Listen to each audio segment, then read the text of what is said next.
মুম্বাইতে এসে আমার 4 বছর হয়ে গেল, কিন্তু এইভাবে গণপতির বিসর্জন আমি কখনো আগে দেখি। হেই এভরিওয়ান, আমি Papiya, welcome to my mini blog. আশা করি আজকে তোমরা বুঝতেই পারছো আজকের ভিডিওটা কিসের উপর হতে চলেছে। চলো প্রথমেই দেখাই আমাদের এরিয়ার গণপতির মূর্তি। যেহেতু আমি অনেক দূর থেকে ভিডিওটা নিচ্ছিলাম বলে অতটা স্পষ্ট বোঝা যাচ্ছে না, কিন্তু অপূর্ব সুন্দর মূর্তিটা। ঠিক তার কিছুক্ষণ পরে এত জোরে বৃষ্টি শুরু হয়ে গেল যে আমি বেরোতেই পারছিলাম না। অপেক্ষা করছিলাম বৃষ্টিটা কখন থামবে আর আমি বেরোবো। আর এদিকে ঘড়িতে অলরেডি 1টা বেজে গেছিল।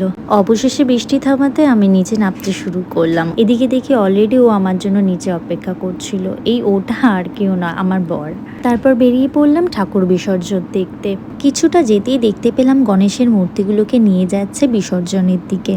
খানিকটা এগোতেই রাস্তায় এত ভিড় ছিল যে গাড়ির চাকা আমাদের আর এগোচ্ছিল না, তাই গাড়িটাকে সাইডে রেখে আমরা হাঁটাই শুরু করে দিলাম।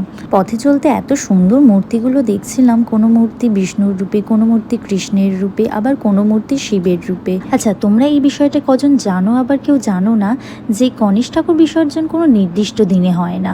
যেমন কেউ 1.5 দিনে করে, কেউ 3 দিনে করে, কেউ 5 দিনে করে, আবার কেউ 7 দিনে করে, আবার 9 দিনেও হয়, 11 দিনেও হয়। আমাদের যেমন 5 দিনে বিসর্জন দেওয়া হয়, তেমনই সব এরিয়ার গণপতি রাজার বিসর্জন দেওয়া হয় 11 দিনে।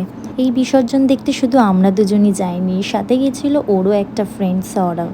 ওখানে গিয়ে এত সুন্দর অপূর্ব মূর্তিগুলো দেখছিলাম যে আমার মন চাইছিল না বাড়ি ফিরে আসতে, মনে হচ্ছিল ওখানেই দাঁড়িয়ে দেখতে থাকি। তোমাদের পুরো ভিডিওটা দেখতে কেমন লাগলো আমায় লাইক কমেন্ট করে অবশ্যই জানিও, আর ভালো লাগলে আমার চ্যানেলটাকে সাবস্ক্রাইব করে নিও।